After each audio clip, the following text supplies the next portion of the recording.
Hello everyone. दोस्तों, आप bank SSC NDA CDS stenographer और सीपीएसआई के स्टूडेंट हैं। मैं मान के चल रहा हूं जो भी मुझे आप लोग देख रहे हैं। जब आप लोगों को आपके टीचर ने इंग्लिश पढ़ाया था तो आपके टीचर और आप दोनों लोग अपना लेवल क्यों भूलते हो भाई? यार एक बात बताओ, आपके टीचर जब भी आप लोग जिस बैच को लिए होंगे 10,000 12,000 कुछ रुपया दे के, तो उसमें तो था बैंक एसएससी एनडीए सीडीएस, है ना?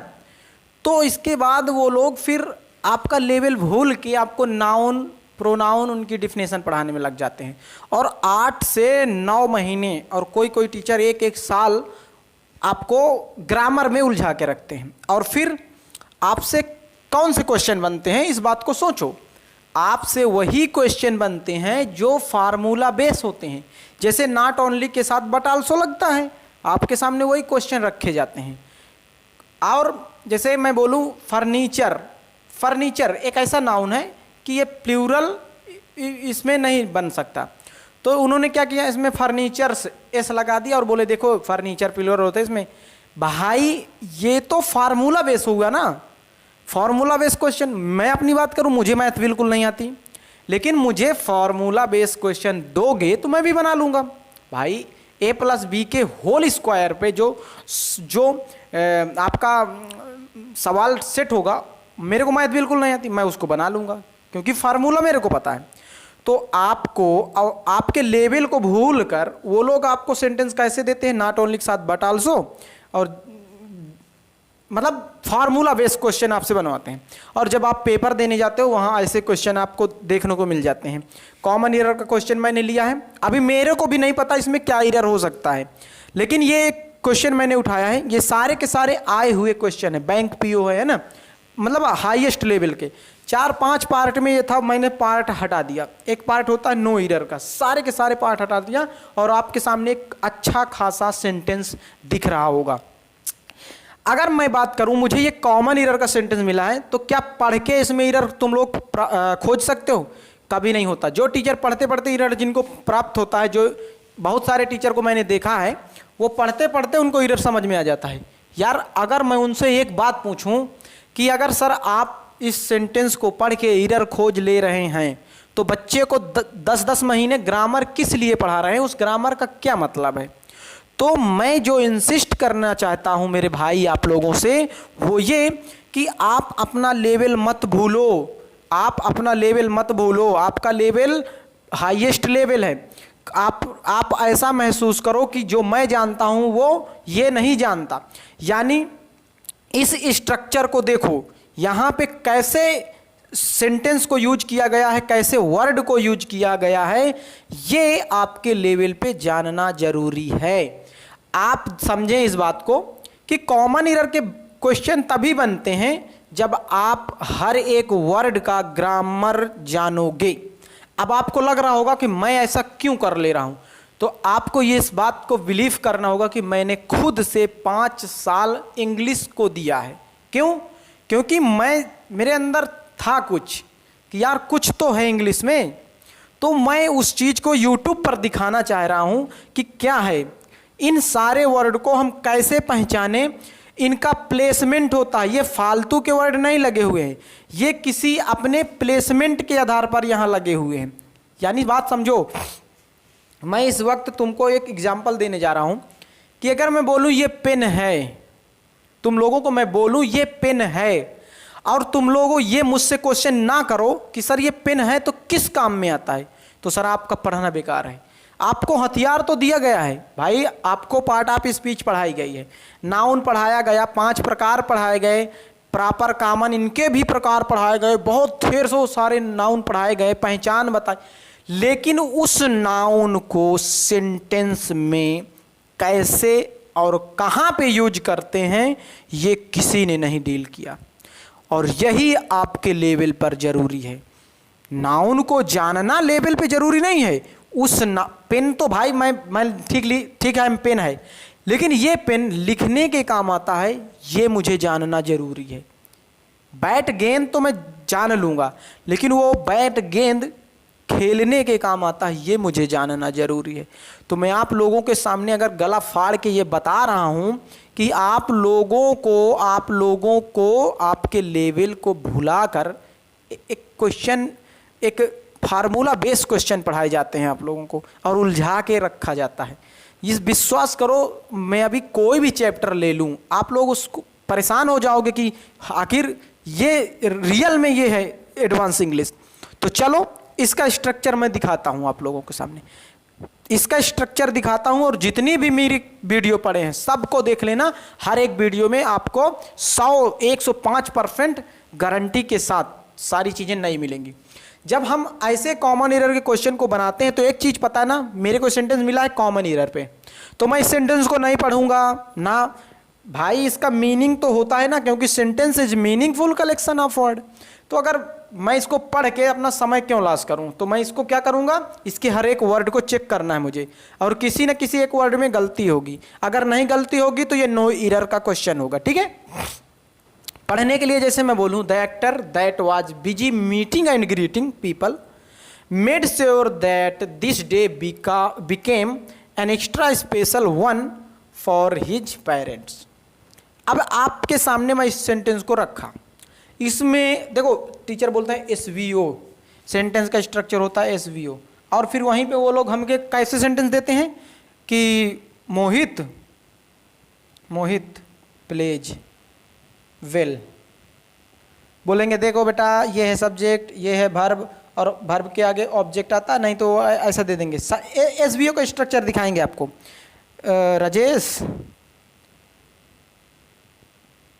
राजेश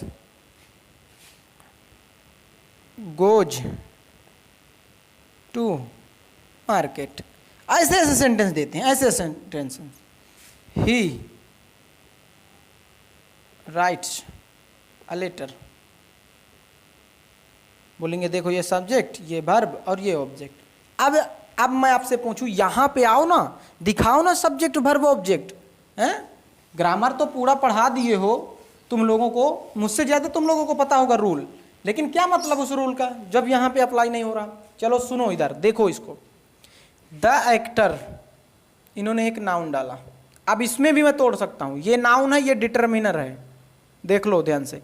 मैं देखना स्टार्ट कर दिया, मैं आपको कॉमन एरर बनाने के लेआउट दे रहा हूं। द एक्टर इन्होंने लगाया, द एक्टर के बाद इन्होंने एक दैट, जो कि एक कंजंक्शन भी है और एक प्रोनाउन भी है, रिलेटिव प्रोनाउन। ठीक है, ये दैट इस वर्ब का सब्जेक्ट है, रिलेटिव प्रोनाउन है इस वर्ब का, सब्जेक्ट की तरह, इस वर्ब के सब्जेक्ट की तरह, लेकिन ये दैट रियल में इस एक्टर के लिए आया है, द एक्टर दैट। ठीक है, तो यहां पे ये इन दोनों में भी कोई एरर नहीं, इसके साथ ये वर्ब लगी हुई है, कोई दिक्कत नहीं।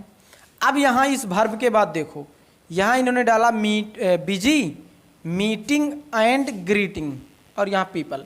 अब सुनो ध्यान से, बात को समझना, इसी चीज को तुमको मैं इंसिस्ट करने आया हूं। बिजी एक एडवर्ब होता है, ठीक, एक सेकेंड, बिजी एक एडजेक्टिव है। यहां पे कैसे है मैं बता रहा हूं, मीटिंग और ग्रीटिंग दो नाउन को ये एंड कंजंक्शन जोड़ रहा है। ठीक है, एंड कंजंक्शन दो नाउन को जोड़ रहा है, जो मीटिंग और ग्रीटिंग, ये दोनों नाउन आपके वर्बियल नाउन है। कौन से नाउन है, वर्बियल नाउन। जैसे वर्बियल नाउन क्या होता है, जैसे आपने पढ़ा था walking is good for health, पढ़ा था। अगर आपने पढ़ा था playing is good for health. ऐसे सेंटेंस इसलिए लिखना पड़ रहा क्योंकि ऐसे सेंटेंस ही आपको समझ में आएंगे अभी। तो ये है V4, यूज किसकी तरह हुआ है, नाउन की तरह।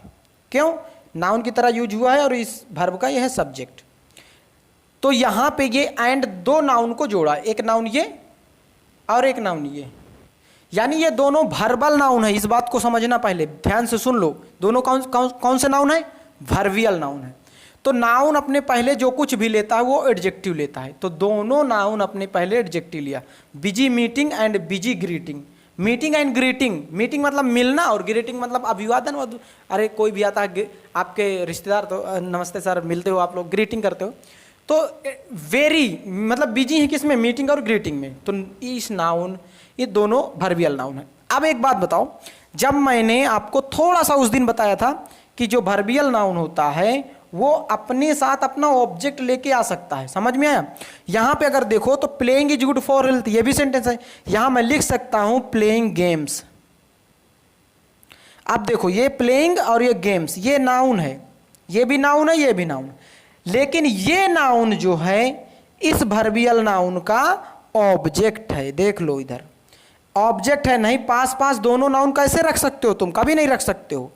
तो ये है इस वर्बियल नाउन का ऑब्जेक्ट। उसी तरह इन दोनों वर्बियल नाउन के आगे एक और नाउन लगा हुआ है, meeting people and greeting people. लोगों से मिल रहे हैं और लोगों का अभिवादन कर रहे हैं। तो ये जो नाउन है इन दोनों वर्ब के आगे लगा हुआ है। यहां पर भी क्योंकि यहां से हमने इसको इलिप्सिस कर दिया और सिर्फ यहां लगा दिया, तो दोनों वर्बियल नाउन है और वर्बियल नाउन अपना ऑब्जेक्ट अपने साथ लेके आ सकता है। दोनों वर्बियल नाउन का ये नाउन ऑब्जेक्ट हो गया। अब देखो इस सेंटेंस में अभी मेरे को कोई भी एरर नहीं समझ में आया और यहां पे इन्होंने कॉमा डाला, ठीक है। सेंटेंस में कोई एरर नहीं है अभी भाई, सब रूल के अकॉर्डिंग लगे हुए हैं। प्लेसमेंट अभी मैं दिखा रहा हूं, अभी हम कैसे पहचानेंगे वो भी मैं बताऊंगा। यार 8 महीने 10 महीने तुमने ग्रामर पढ़ा और आज मैं कॉमन एरर का एक सेंटेंस लाया वो भी पेपर से, तो तुम लोग इतना एक्सेप्ट नहीं कर पा रहे हो कि सोच रहे हो एक क्लास में मैं तुमको कुछ चीज दे रहा हूं जो तुमने 8 महीने में नहीं प्राप्त किया, समझ में। तो ये आपके सेंटेंस में कोई एरर नहीं। देखो अब चूंकि ये एक कंजंक्शन था, कंजंक्शन का मतलब आप सब पढ़े हो कि कंजंक्शन 2 सेंटेंस को जोड़ता है, ठीक। तो ये कंजंक्शन लगा तो याद रखना अब यहां इस कंजंक्शन की वजह से 2 वर्ब होनी चाहिए। एक वर्ब तो हमें मिल गई थी, दूसरी वर्ब आप देखोगे यहां पे लगी हुई है V2। आप सब जानते हो कि मेक का V2 मेड होता है अब यहां पे देखोगे तो 1 वर्ब 2 वर्ब और 3 वर्ब, ये है V2। 3 वर्ब आपके सामने है और तीनों पास्ट में है, तो पूरा का पूरा सेंटेंस पास्ट में है, कोई दिक्कत नहीं, सेंटेंस का कोई एरर नहीं है, पास्ट में है। अब 3 V2 हैं, 3 अगर वर्ब हैं तो 2 कंजंक्शन जरूरी हैं। आप देखोगे एक कंजंक्शन तो यही मिला जो इस वर्ब का क्या है, रिलेटिव प्रोनाउन भी है और ये कंजंक्शन भी है। अब ये जो कंजंक्शन है इस वर्ब के साथ ये जुड़ा है रिलेटिव प्रोनाउन के तौर पर।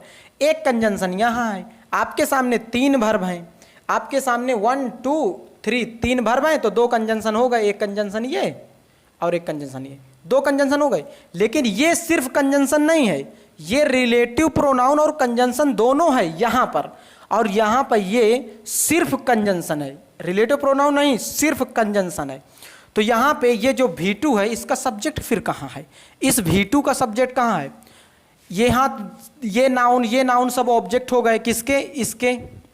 बात समझो, ये जो 2 नाउन हैं इसके कंप्लीमेंट हो गए, ये वाज के कंप्लीमेंट हो गए। जैसे मैं लिखूं he was good, he was sad, तो ये कंप्लीमेंट होता है भाई कंप्लीमेंट हो गए, और इन दोनों का ये वाला नाउन ऑब्जेक्ट हो गया। तो यहां तो जो भी नाउन लगा था वो कोई कंप्लीमेंट है, कोई ऑब्जेक्ट है। तो इस V2 का, इस मेड का फिर सब्जेक्ट कहाँ है, तो ध्यान से देखोगे कि इसका सब्जेक्ट आपके सामने है, ये एक्टर मेड श्योर दैट, समझ में आया। तो इसका ये वर्ब है, ये इसके लिए सब्जेक्ट है। देखे इस वर्ब का सब्जेक्ट कहाँ पे था, शुरू में, और इस वर्ब का सब्जेक्ट यहीं पे था। कंजंक्शन लगा के 2 सेंटेंस को जोड़ा इन्होंने। अब यहां पे देखो ये श्योर, आप एक चीज जानते हो ना कि वर्ब के बाद या तो नाउन आएगा या तो प्रोनाउन आएगा, नहीं एडवर्ब आएगा। एक सिचुएशन और बनता है जब आएगा एडजेक्टिव, लेकिन वो हम बात की बात करेंगे। लेकिन वर्ब के बाद एक एडवर्ब आता है। तो आप यहां देखोगे तो मेड के बाद यहां पे इन्होंने श्योर एक एडवर्ब डाला है। वर्ब के बाद एडवर्ब आता है, कोई दिक्कत नहीं, कोई एरर है यहाँ पे। भाई पूरा सेंटेंस आपका पास्ट में है तो इन्होंने पास्ट डाला, इसमें टेंस का कोई एरर नहीं, कंजंक्शन का कोई एरर नहीं, दो कंजंक्शन आराम से लगे हुए हैं। इसका मुझे सब्जेक्ट चाहिए था, वो भी यहाँ पे मिल गया, कोई एरर नहीं। अब ये वर्ब मिली, इसके बाद या तो नाउन आना चाहिए, नहीं तो क्या होता इस एडवर्ब, लेकिन इन्होंने एडवर्ब लगा दिया, श्योर कोई दिक्कत नहीं एडवर्ब, तो यहाँ तक कोई एरर नहीं। फिर इन्होंने एक कंजंक्शन डाला, अगर इन्होंने एक कंजंक्शन डाला तो कंफर्म हो जाना आगे एक सेंटेंस होना चाहिए। तो दिस डे इन्होंने एक सब्जेक्ट डाला, दिस डे क्या है, एक नाउन है भाई, सब्जेक्ट है यहाँ। अगर इससे पहले प्रीपोजिशन वर्ब होता तो ये सब्जेक्ट ना बन पाता, लेकिन ये नाउन अबे यहाँ पे क्या सब्जेक्ट है, किसका, इस वर्ब का। V2 है क्योंकि पूरा सेंटेंस पास्ट में है, V2। अब ये देखो बिकेम एक वर्ब है, वर्ब के आगे अगर नाउन प्रोनाउन आएगा तो उस वर्ब का ऑब्जेक्ट होगा। तो अगर यहाँ पे देखोगे एन आपके लिए आर्टिकल होगा, मेरे लिए डिटर्मिनर है। ये एन बता रहा कि आगे कोई ना कोई नाउन आया हुआ है, तो इस डिटर्मिनर की वजह से इस ग्रुप के लास्ट वर्ड को मुझे देखना होगा। तो आप देखोगे कि यहाँ से लास्ट हो रहा है और ये वन यहाँ पे नाउन है, प्रोनाउन या नाउन कुछ भी बोल सकते हो, नाउन है। इस नाउन से पहले कुछ भी लगेगा तो वो होगा एडजेक्टिव। एडजेक्टिव से पहले एडवर्ब लगता है, समझे। अब इसको आप ऐसे भी करते हो, एडजेक्टिव की विशेषता एडजेक्टिव बताता है, एक्स्ट्रा भी एडजेक्टिव, एडवर्ब एडजेक्टिव कुछ भी है यहाँ बोल सकते हो दोनों। क्या एरर है, कोई एरर नहीं यहाँ पे। अब ये जो नाउन है इस बिकेम का भाई ऑब्जेक्ट नहीं है, ऑब्जेक्ट नहीं है, कोई दिक्कत नहीं, यहाँ तक कोई दिक्कत नहीं। फिर इन्होंने प्रीपोजिशन डाला, प्रीपोजिशन के बाद इन्होंने अपना नाउन डाला, नाउन से पहले इन्होंने एडजेक्टिव डाला, इस प्रीपोजिशन का ये नाउन हो जाएगा ऑब्जेक्ट। मेरे को कोई एरर नहीं मिला इस सेंटेंस में भाई, मेरे को कोई एरर नहीं मिला इस सेंटेंस में, आप देखो। लेकिन हर एक वर्ड को मैंने ग्रामेटिकली चेक किया है। अगर ऐसे आप लोग चेक करेंगे तो हाईएस्ट लेवल के क्वेश्चन बनेंगे। अब ये कैसे आएगा, बात तो यही आती है ना भाई, आएगा कैसे, कैसे सीखें हम ये चीज़ें। तो उसके लिए आपका भाई आपके सामने खड़ा है, मैंने भी बहुत मेहनत किया है। और एक बात, टीचर, मैं क्यों ये बात बोल रहा हूँ, क्योंकि मैंने देखा है जब भी इंग्लिश पढ़ाने वाले टीचर का बैच स्टार्ट होता है तो वो लोग अपने पंपलेट में जो एडवर्टाइजमेंट करते हैं, एडवर्टाइजमेंट जो उनका होता है उसमें होता है SSC, bank, railway, NDA, CDS, question देखे हो भाई कॉमन एरर के इनके। अबे मेरे को तो पैसेज बताना है, क्लोज टेस्ट बताना है, सबका फार्मूला है मेरे पास सब चीज़ का तोड़ है। बस आप ध्यान से मेरे साथ जुड़ बस जाओ, जुड़ोगे तो मैं सब कुछ स्टार्ट कर दूंगा। तो यहाँ पे, और जब वो लोग बैच स्टार्ट करते हैं, आप लोग या मैं भी 12-12 हज़ार हम लोग दे के उनका बैच ज्वाइन कर लेते हैं। वो पढ़ाते क्या हैं, नाउन की definition, noun is the name, 5 प्रकार, नाउन ये नाउन वो, इसके बाद पढ़ा के वो प्रोनाउन पहुंच जाते हैं। अभी हम लोगों के सामने कोई सेंटेंस दे दे, बोले इसमें खोजो कितने नाउन लगे हुए, यार माथा भर भंज हो जाता है साला। हम लोग उसमें नाउन प्रोनाउन खोजने लगते हैं कि नाउन की डिफिनेशन ये थी, किसी व्यक्ति वस्तु स्थान के नाम को सब, अब व्यक्ति कहाँ है, वस्तु कहाँ है, स्थान कहाँ, ऐसे ऐसे नाउन खोजते हैं। ये सब ऐसा नहीं होता, नाउन को खोजने के लिए आर्टिकल होता है, आर्टिकल बताता है नाउन कहाँ पे आता है। तो आर्टिकल हमें आर्टिकल नहीं, डिटर्मिनर्स होते हैं, डिटर्मिनर्स बताते हैं कि नाउन कहाँ पे लगा हुआ है। तो हमें डिटर्मिनर्स पढ़ना होगा, जो कि मैं बहुत जल्दी स्टार्ट करने वाला हूँ। बस दोस्तों, अगर थोड़ा सा बात, इतना सा भी आपको मेरा पढ़ाना अच्छा लगा हो तो प्लीज़ चैनल से जुड़ जाना और दूसरे तक जरूर पहुंचा देना। तो मिलते हैं नेक्स्ट वीडियो में, तब तक के लिए सभी को जय हिंद।